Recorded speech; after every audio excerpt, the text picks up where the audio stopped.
Hello friends, कैसे हैं आप लोग। आई होप आप लोग बहुत ही अच्छे होंगे और बहुत ही अच्छे तरीके से अपनी तैयारी कर रहे होंगे। तो जैसा कि आपको पता है कि हम योजनाएं करवा रहे हैं, तो योजना का 3 पार्ट ला चुके हैं। तो योजना का दूसरा पार्ट था, उसमें हमने स्वास्थ्य विभाग की कुछ योजनाएं कराई थी जो कि हमारी पूरी नहीं हो पाई थी। तो कुछ योजनाएं हमने पार्ट 3 में कर दी हैं, और पार्ट 3 में स्वास्थ्य विभाग की योजनाओं के साथ साथ आदिवासी विकास विभाग की योजनाएं भी हमने करवाई हैं। तो आज की वीडियो देखना ना भूलें और ज़्यादा से ज़्यादा शेयर करें ताकि और भी बच्चे हमारे इस सेगमेंट से जुड़ सकें। तो चलिए आज का सेगमेंट हम स्टार्ट करते हैं। तो ये रहा हमारा पहला प्रश्न। क्वेश्चन है, मिशन इंद्रधनुष के तहत कितने रोगों के लिए टीकाकरण किया जाता है।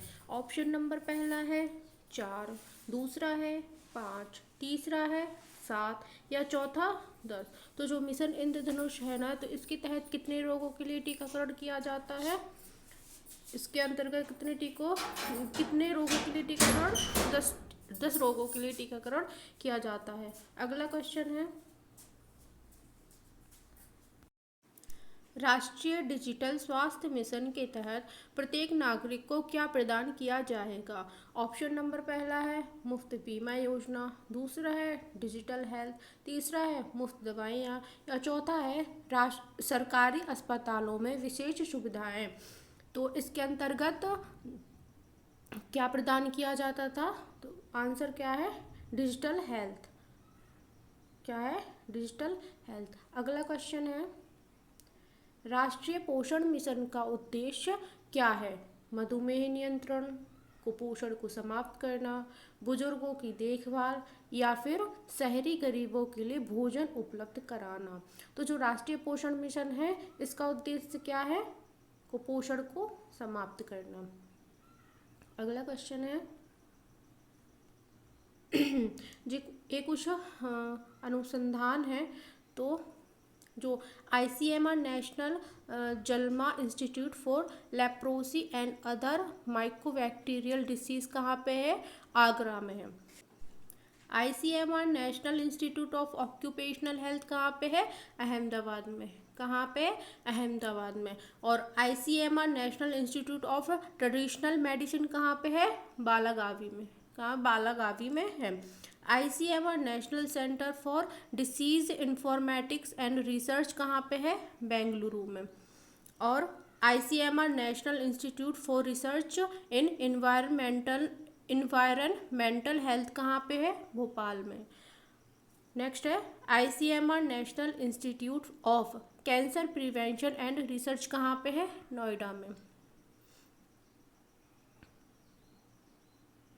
ICMR national institute for research in reproductive and child health कहाँ पे है, मुंबई में। मुंबई कहाँ पे है, मुंबई में। ICMR national institute for research in bacterial infections कहाँ पे है, कोलकाता में। ICMR national institute for implementation research on non communicable disease कहाँ पे है, जोधपुर में है।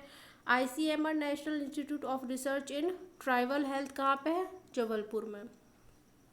अगला क्वेश्चन है, राष्ट्रीय कुष्ठ उन्मूलन कार्यक्रम किस वर्ष शुरू किया गया था। तो 1985 में, 1990 में, 1995 में या फिर 2000 में। तो जो कुष्ठ रोग उन्मूलन कार्यक्रम है, किस वर्ष शुरू किया गया था, 1985 में। अगला है, प्रधानमंत्री, शायद करवा चुके हैं हम पिछली क्लास में। राष्ट्रीय एड्स नियंत्रण संगठन का मुख्य उद्देश्य क्या है। HIV एड्स को नियंत्रित करना, टीकाकरण बढ़ाना, कैंसर रोगियों की देखभाल या सभी के लिए मुफ्त चिकित्सा सुविधा। तो जो राष्ट्रीय एड्स नियंत्रण संगठन है, इसका मुख्य उद्देश्य क्या था, HIV एड्स को नियंत्रण करना। अगला है IDSP के तहत निगरानी की जाने वाली सिंड्रोमों में से कौन सी शामिल नहीं है। इसमें पूछा है, नहीं है। तो बुखार, तीव्र शारीरिक पक्षाघात, मधुमेह या पीलिया। तो इसका आंसर क्या हो जाएगा, मधुमेह। अगला है, NVHCP कार्यक्रम भारत में किस वर्ष शुरू किया गया था। 2015 में, 2018 में, 2020 में या 2022 में? तो इसका आंसर क्या हो जाएगा?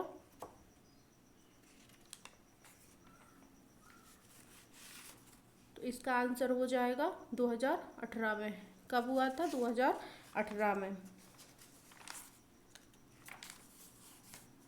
एक सेकंड। हाँ, अगला क्वेश्चन है,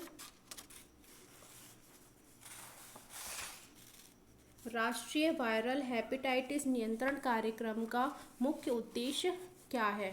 ऑप्शन है हेपेटाइटिस सी का 2030 तक उन्मूलन, दूसरा है हेपेटाइटिस बी का 2025 तक उन्मूलन, तीसरा है सभी प्रकार के हेपेटाइटिस का 2022 तक उन्मूलन, या चौथा है हेपेटाइटिस ए का 2030 तक उन्मूलन।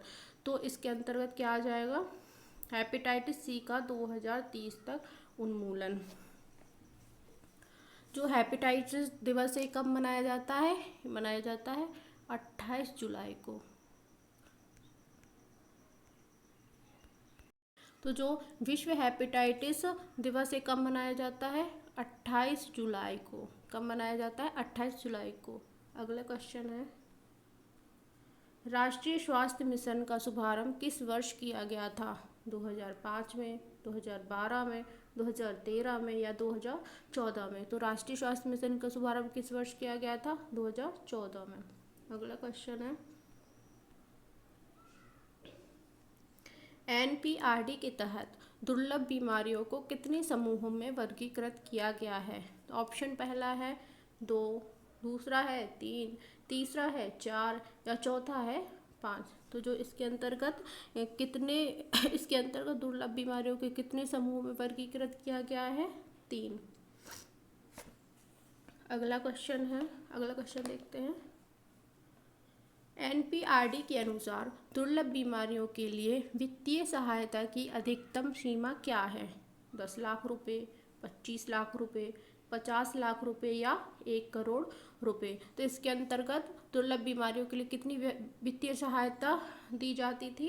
50 लाख रुपए। कितनी? 50 लाख रुपए दी जाती थी एनपीआरडी के अनुसार। अगला क्वेश्चन है, एनपीआरडी के अनुसार दुर्लभ बीमारियों के उपचार के लिए कौन सी अनुसंधान संस्था स्थापित की गई है? तो ऑप्शन नंबर पहला है भारतीय आयुर्विज्ञान अनुसंधान परिषद, दूसरा है राष्ट्रीय दुर्लभ रोग अनुसंधान एवं विकास संघ, तीसरा है अखिल भारतीय आयुर्विज्ञान संस्थान या चौथा है राष्ट्रीय स्वास्थ्य मिशन। तो जो एनपीआरडी है इसके अनुसार क्या आ जाएगा? राष्ट्रीय दुर्लभ रोग अनुसंधान एवं विकास संघ। अगला क्वेश्चन है, राष्ट्रीय स्वास्थ्य नीति 2017 के अनुसार 2025 तक जन्म के समय जीवन प्रत्याशा का लक्ष्य क्या है? ऑप्शन नंबर पहला है 65 वर्ष, दूसरा है 70 वर्ष, तीसरा है 75 वर्ष या चौथा है 80 वर्ष। तो इसका आंसर क्या आ जाएगा? 70 वर्ष। अगला क्वेश्चन है, राष्ट्रीय स्वास्थ्य नीति 2017 का लक्ष्य 2025 तक कुल प्रजनन दर को राष्ट्रीय और उपराष्ट्रीय स्तर पर कितने तक कम करना है? तो ऑप्शन नंबर पहला है 2.5, दूसरा है 2.3, तीसरा है 2.1 या चौथा है 1.9। तो इसका आंसर क्या आ जाएगा? 2.1। अगला क्वेश्चन है, भारतीय रेड क्रॉस सोसाइटी का मुख्यालय कहाँ स्थित है? पहला है मुंबई, दूसरा है नई दिल्ली, तीसरा है कोलकाता या चौथा चेन्नई। तो जो भारतीय रेड क्रॉस सोसाइटी इसका मुख्यालय कहाँ स्थित है? नई दिल्ली में। अगला क्वेश्चन है, कायाकल्प योजना की शुरुआत कब की गई थी? तो ऑप्शन नंबर पहला है 2 अक्टूबर 2014 को, दूसरा है 15 मई 2015 को, तीसरा है 1 जनवरी 2016 को या 12 दिसंबर 2015 को। तो जो कायाकल्प योजना है इसकी शुरुआत कब की गई थी? 15 मई 2015 को। अगला है, इंडिया न्यूबॉर्न एक्शन प्लान का मुख्य उद्देश्य क्या है? पहला ऑप्शन है नवजात शिशुओं की मृत्यु दर को बढ़ाना। दूसरा है नवजात शिशुओं की मृत्यु दर को कम करना। तीसरा है केवल मातृ मृत्यु दर को कम करना। और चौथा है केवल शिशु मृत्यु दर को बढ़ाना। तो जो इंडिया न्यूबॉर्न एक्शन प्लान है, इसका मुख्य उद्देश्य क्या था? इसका मुख्य उद्देश्य था नवजात शिशुओं की मृत्यु दर को कम करना। अगला क्वेश्चन है, आयुष्मान भारत योजना के अंतर्गत पात्र परिवारों की पहचान किसके आधार पर की जाती है? नंबर पहला है आधार कार्ड, दूसरा है समाज कल्याण सूची, तीसरा है सामाजिक आर्थिक जाति जनगणना 2011 के अनुसार, या चौथा है स्वास्थ्य मंत्रालय की रिपोर्ट के अनुसार। तो इसका आंसर क्या आ जाएगा? सामाजिक आर्थिक जाति जनगणना 2011 के अनुसार। अगला क्वेश्चन है, राष्ट्रीय स्वास्थ्य मिशन को कितने भागों में विभाजित किया गया है? ऑप्शन पहला है 2, दूसरा है 3, चौथा है तीसरा है 4, या चौथा है 5। तो जो राष्ट्रीय स्वास्थ्य मिशन है, इसको कितने भागों में विभाजित किया गया है? 2। कौन कौन से? राष्ट्रीय ग्रामीण स्वास्थ्य मिशन और राष्ट्रीय शहरी स्वास्थ्य मिशन। जो राष्ट्रीय ग्रामीण स्वास्थ्य मिशन है, इसकी स्थापना 2005 में की गई थी, और जो शहरी स्वास्थ्य मिशन है, इसकी स्थापना 2013 में की गई थी। अगला क्वेश्चन है, जननी सुरक्षा योजना के तहत शहरी क्षेत्र की महिलाओं को कितनी आर्थिक सहायता मिलती है? तो ऑप्शन नंबर पहला है 600, दूसरा है 1000, तीसरा है 1400, या चौथा है 1600। तो इसके अंतर कितने रुपए की राशि प्रदान की जाती थी? 1000 रुपये की। अगला क्वेश्चन है,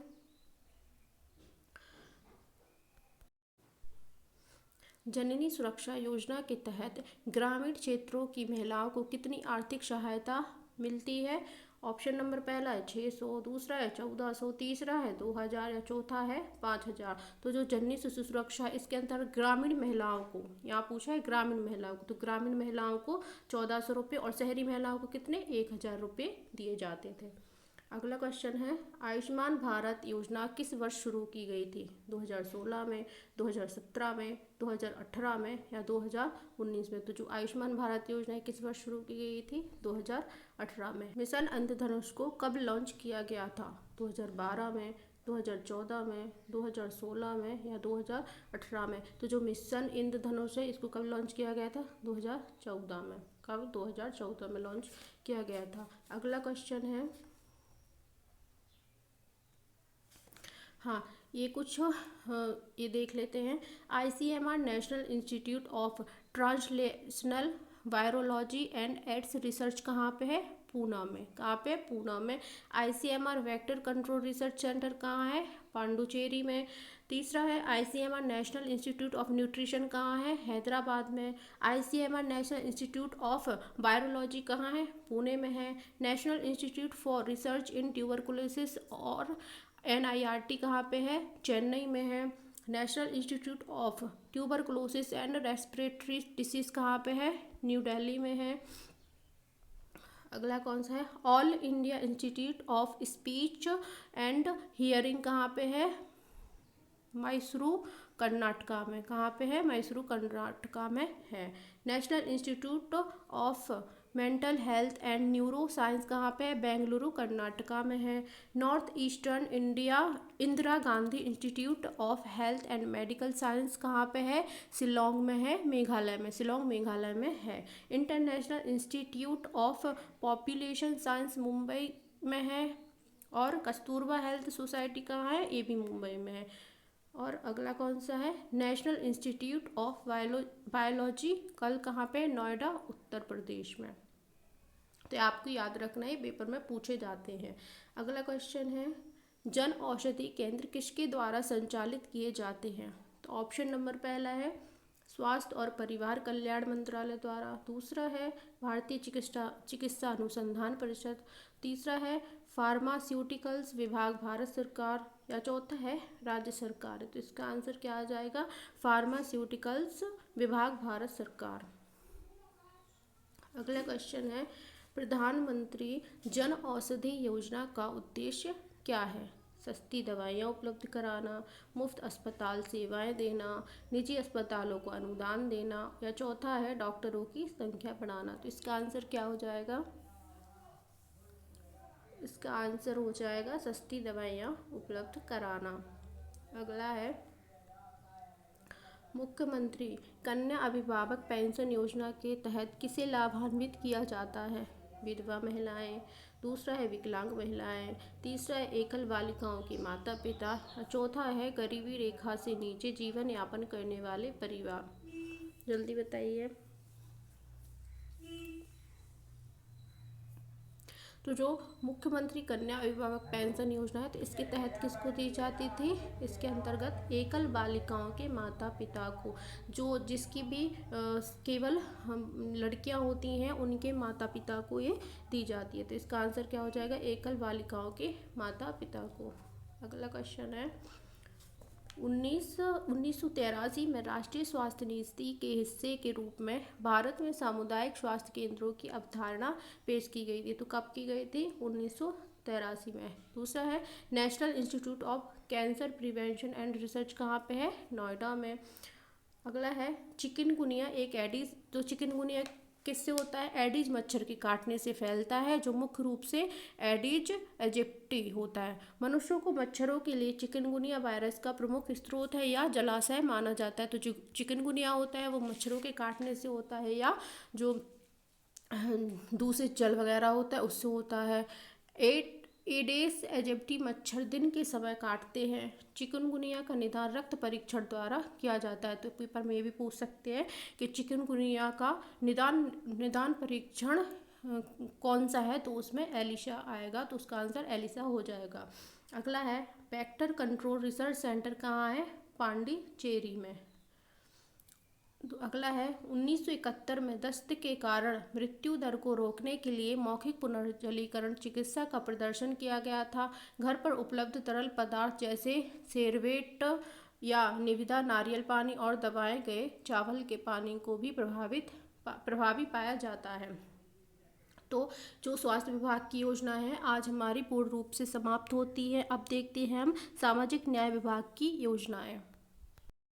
तो हमने स्वास्थ्य विभाग की योजनाएं कंप्लीट करवा चुकी हैं और आधी योजनाएं पिछली क्लास में है, जो आप लोग देख लीजिए। तो अब स्टार्ट करते हैं हम आदिवासी विकास विभाग की योजनाएं। तो पहला क्वेश्चन है, गोल योजना किस वर्ष शुरू की गई थी? तो ऑप्शन है 2018 में, 2019 में, 2020 में या फिर 2021 में। तो गोल योजना किस वर्ष शुरू की गई थी? 2020 में। अब गोल योजना का वर्ष पूछा है तो वो फुल फॉर्म भी पूछ सकते हैं। तो गोल का फुल फॉर्म क्या था? गोइंग ऑनलाइन एज लीडर्स, जो कब शुरू की गई थी? 15 मई 2020 को। अगला क्वेश्चन है, गोल योजना में मुख्य रूप से किन लोगों को प्रशिक्षित किया जाता है? शहरी युवाओं को, ग्रामीण क्षेत्रों के छात्रों को, अनुसूचित जाति के युवाओं को या जनजाति युवाओं को? तो इसका आंसर क्या हो जाएगा? जनजाति युवाओं को। कब शुरू की गई थी? 2020 में। अगला क्वेश्चन है, गोल योजना किसके सहयोग से चलाई जा रही है? गूगल, फेसबुक, माइक्रोसॉफ्ट या फिर टाटा कंसल्टेंसी सर्विसेज? तो जो गोल है वो किसके द्वारा चलाई जा रही है? फेसबुक के द्वारा। और गोल का फुल फॉर्म याद रख लेना, गोइंग ऑनलाइन एज लीडर्स। स्थापना कब हुई थी? 2020 में।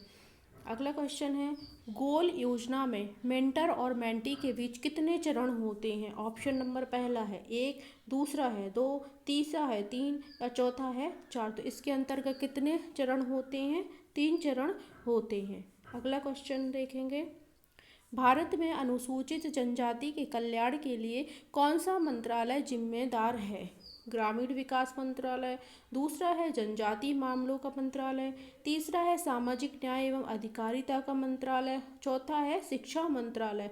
तो आंसर क्या हो जाएगा? जनजातीय मामलों का मंत्रालय। अगला क्वेश्चन है, वन बंधु कल्याण योजना का मुख्य उद्देश्य क्या है? शहरी क्षेत्रों का विकास, दूसरा है आदिवासियों के लिए समग्र विकास, तीसरा है पर्यावरण संरक्षण और चौथा है कृषि सुधार। तो जो वन बंधु कल्याण योजना है इसका मुख्य उद्देश्य क्या है? आदिवासियों के लिए समग्र विकास।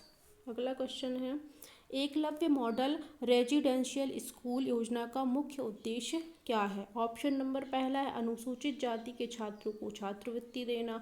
दूसरा है आदिवासी छात्रों को गुणवत्तापूर्ण शिक्षा प्रदान करना। तीसरा है शहरी गरीबों को आवास देना। चौथा है सरकारी कर्मचारियों के बच्चों के लिए शिक्षा सुविधा देना।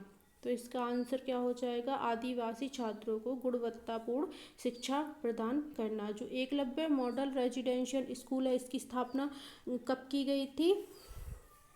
1997 में। कब की गई थी? 1997 में। और इसमें कितने विद्यार्थी होते थे? 480 अधिकतम बच्चे। और कितनी क्लास के बच्चों के लिए होता था ये? 6वीं से 8वीं क्लास के बच्चों के लिए। अगला क्वेश्चन देखेंगे। एकलव्य मॉडल रेजिडेंशियल स्कूल योजना किस वर्ष शुरू की गई थी? 1997 में, 2000 में, 2005 में या फिर 2010 में? तो कब शुरू की गई थी? 1997। इसमें कितने बच्चे होते थे? 480। कितने? अगला क्वेश्चन है प्रधानमंत्री वन धन योजना का मुख्य उद्देश्य क्या है? पहला है वन उत्पादों को बढ़ावा देना और आदिवासियों को आर्थिक रूप से सशक्त बनाना। दूसरा है शहरी गरीबों के लिए आवास प्रदान करना। तीसरा है सरकारी कर्मचारियों के लिए वेतन में वृद्धि करना। और चौथा है कृषि उपकरणों पर सब्सिडी देना। तो इसका आंसर क्या आ जाएगा? वन उत्पादों को बढ़ावा देना और आदिवासियों को आर्थिक रूप से सशक्त बनाना। जो प्रधानमंत्री वन धन योजना है ये कब शुरू हुई थी? 14 अप्रैल 2018 को शुरू हुई थी और माननीय प्रधानमंत्री द्वारा छत्तीसगढ़ के बीजापुर से शुरू हुई थी। कहाँ से शुरू हुई थी?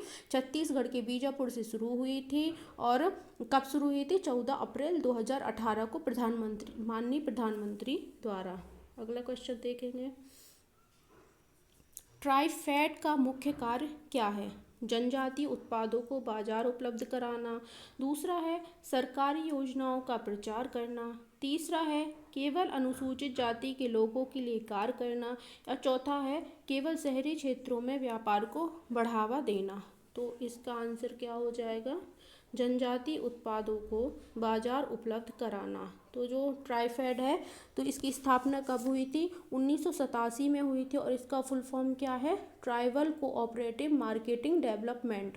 क्या है? Tribal cooperative marketing development. और इसकी स्थापना कब हुई थी? 1987 में। जो ट्राइफेड है इसकी 3 समाचार पत्रिका थी। पहला है आदि अनुभूति, दूसरी है ट्राइब्स हाट और तीसरी है गोत्र हाट। तो ये भी याद रखना है, ये भी पेपर के लिए बहुत ही महत्वपूर्ण है। अगला क्वेश्चन है स्वर्ण जयंती ग्राम स्वरोजगार योजना का लाभ किसे मिलता है? ऑप्शन नंबर पहला है अनुसूचित जनजाति के लोगों के लिए, अनुसूचित जाति के लोगों के लिए, केवल महिलाओं को, या फिर सभी गरीबी रेखा से नीचे रहने वाले लोगों को। तो जो स्वर्ण जयंती ग्राम रोजगार योजना है इसका लाभ किसे मिलता था? सभी गरीबी रेखा से नीचे रहने वाले लोगों को। अगला क्वेश्चन है सिक्योर ट्राइबल लाइवलीहुड योजना का उद्देश्य क्या है? ऑप्शन नंबर पहला है जनजातीय समुदाय की आजीविका सुरक्षा सुनिश्चित करना। दूसरा है शहरों में शिक्षा को बढ़ावा देना। तीसरा है कृषि को आधुनिक बनाना। या चौथा है अनुसूचित जाति के छात्रों को छात्रवृत्ति देना। तो इसका आंसर क्या हो जाएगा? जनजातीय समुदाय की आजीविका सुरक्षा सुनिश्चित करना। अगला क्वेश्चन है भारत सरकार ने आदिवासी विकास के लिए कौन सा संगठन स्थापित किया है? पहला है नीति आयोग, दूसरा है ट्राइफेड, तीसरा है नाबार्ड या चौथा है MSME। तो इसका आंसर क्या हो जाएगा? इसका आंसर हो जाएगा ट्राइफेड। ट्राइफेड का अभी फुल फॉर्म बताया था, क्या है? Tribal cooperative marketing development. इसकी स्थापना कब की गई थी? 1987 में। और इसकी 3 पत्रिकाएं होती हैं आदि अनुभूति, ट्राइब्स हाट और गोत्र हाट। अगला क्वेश्चन है वन बंधु कल्याण योजना कब शुरू की गई थी? 2010 में, 2014 में, 2015 में या फिर 2017 में? जो वन बंधु कल्याण योजना है कब शुरू की गई थी? 2014 में। अगला क्वेश्चन है बंधन योजना के तहत उत्पादों का व्यापार किस संगठन के माध्यम से किया जाता है? पहला है नाबार्ड, दूसरा है ट्राइफेड, तीसरा है MSME या चौथा है नीति आयोग। तो किसके द्वारा किया जाता था? ट्राइफेड के द्वारा किया जाता था। अगला क्वेश्चन है NSTFDC की स्थापना कब की गई थी? 1985 में, 1992 में, 2001 में या 2006 में? तो NSTFDC की स्थापना कब की गई थी? 1992 में। अगला क्वेश्चन है, NSTFDC के अंतर्गत कौन सा मुख्य कार्यक्रम संचालित किया जाता है? प्रधानमंत्री रोजगार योजना, दूसरा है बंधन योजना, तीसरा है माइक्रो क्रेडिट योजना या चौथा है डिजिटल इंडिया योजना? तो इसके अंतर्गत कौन सा कार्यक्रम संचालित किया जाता है? माइक्रो क्रेडिट योजना। अगला क्वेश्चन है, NSTFDC का लाभ लेने के लिए अनुसूचित जनजाति के परिवार की वार्षिक आय कितनी होनी चाहिए? 1 लाख से कम, 3 लाख से कम, 6 लाख से कम या फिर 10 लाख से कम? तो जो NSTFDC है इसके लिए कितनी वार्षिक आय होनी चाहिए? 6 लाख से कम। अगला क्वेश्चन है, NSTFDC द्वारा दी जाने वाली अधिकतम ऋण सीमा क्या है? इसका ऑप्शन है 50,000, 5 लाख, 10 लाख या 50 लाख। तो इसका आंसर क्या हो जाएगा, जल्दी बताइए। तो इसका आंसर क्या हो जाएगा? 5 लाख रुपए। अगला क्वेश्चन है, NSTFDC के माध्यम से कौन सा कार्यक्रम जनजातीय महिलाओं के आर्थिक सशक्तिकरण के लिए चलाया जा रहा है? ऑप्शन नंबर पहला है महिला समृद्धि योजना, दूसरा है बंधन विकास केंद्र योजना, तीसरा है जनजातीय महिला उद्यमिता योजना या चौथा है आदिवासी कौशल विकास योजना? तो इसका आंसर क्या हो जाएगा? जनजातीय महिला उद्यमिता योजना। अगला क्वेश्चन है, माडा क्षेत्र किस प्रकार के स्थान होते हैं?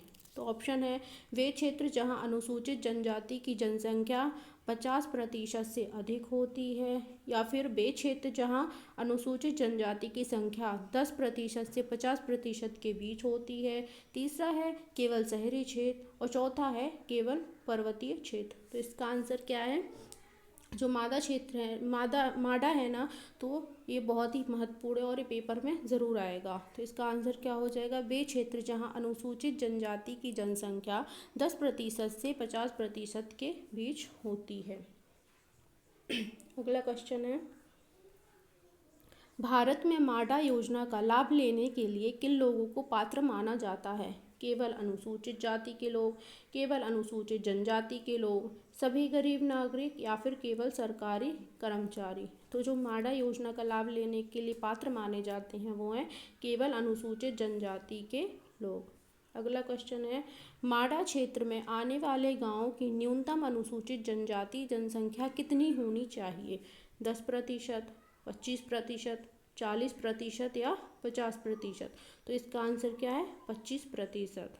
माडा क्षेत्र में आने वाले गांवों की न्यूनतम अनुसूचित जनजाति जनसंख्या कितनी होनी चाहिए? 25%। अगला क्वेश्चन है, अनुसूचित जनजाति सलाहकार परिषद की स्थापना किस अनुच्छेद के तहत की गई है? अनुच्छेद 244(1) में, अनुच्छेद 275 में, अनुच्छेद 330 में और या फिर अनुच्छेद 338 में? तो इसका आंसर क्या हो जाएगा? अनुच्छेद 244(1) में। अगला क्वेश्चन है, स्टाक का गठन किसके द्वारा किया जाता है? तो ऑप्शन नंबर पहला है राष्ट्रपति द्वारा, राज्यपाल द्वारा, प्रधानमंत्री द्वारा या जनजातीय मामलों का मंत्रालय? तो स्टाक का गठन किसके द्वारा किया जाता है? राज्यपाल के द्वारा। अगला क्वेश्चन है, स्टाक का गठन किस अनुच्छेद के अंतर्गत छठी अनुसूची वाले क्षेत्रों में भी किया जाता है?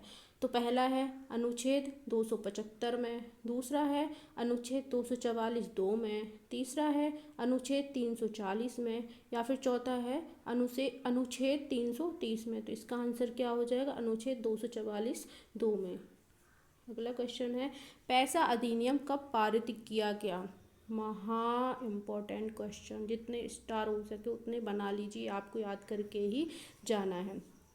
तो इसके सन देख लेते हैं कब, तो 1992 में, 1994 में, 1996 में या फिर 2001 में? तो जो पैसा अधिनियम है कब पारित किया गया था? 1996 में।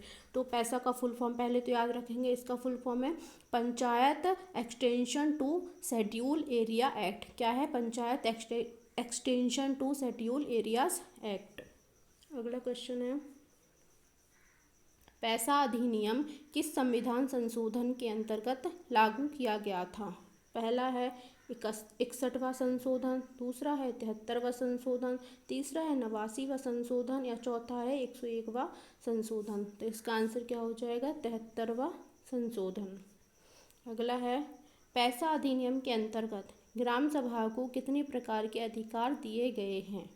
पहला है 5, दूसरा है 7, तीसरा है 10, चौथा है 12। तो इसके अंतर्गत कितने प्रकार के अधिकार दिए गए हैं? 10 प्रकार के अधिकार दिए गए हैं। अगला क्वेश्चन है अनुसूचित जाति और अनुसूचित जनजाति अत्याचार निवारण अधिनियम किस वर्ष लागू किया गया था? तो ऑप्शन है 1985, 1989, 1995 या फिर 2001 में। तो इसका आंसर क्या हो जाएगा? 1989 में। अगला है नागरिक अधिकार संरक्षण अधिनियम किस वर्ष लागू किया गया था? तो ऑप्शन नंबर पहला है 1947 में, दूसरा है 1950 में, तीसरा है 1955 में या चौथा है 1962 में। तो इसका आंसर क्या हो जाएगा? 1955। अगला है राष्ट्रीय अनुसूचित जनजाति आयोग की स्थापना कब की गई थी?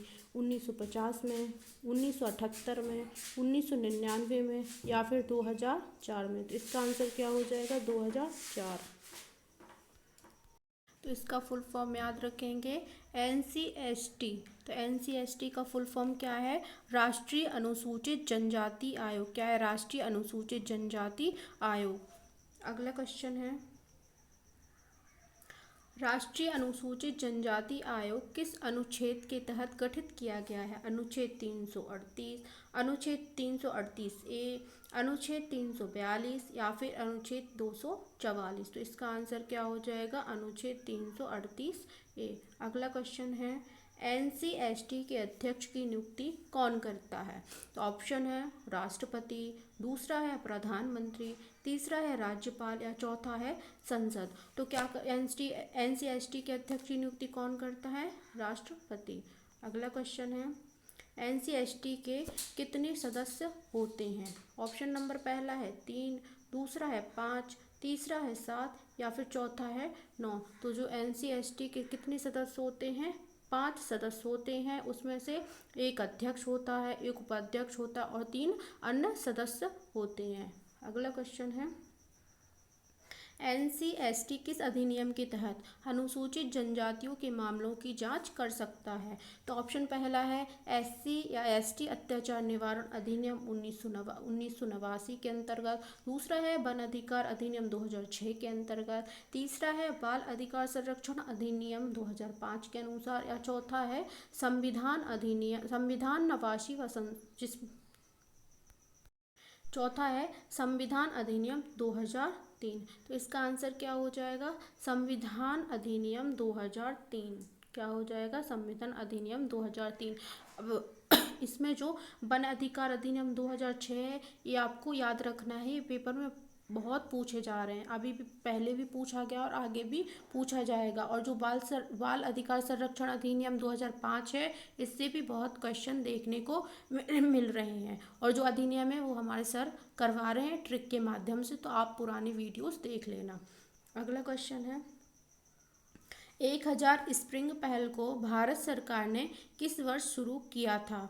ऑप्शन नंबर पहला है 2015, दूसरा है 2017, तीसरा है 2020 या चौथा है 2022 में। तो इसका आंसर क्या हो जाएगा? 2020।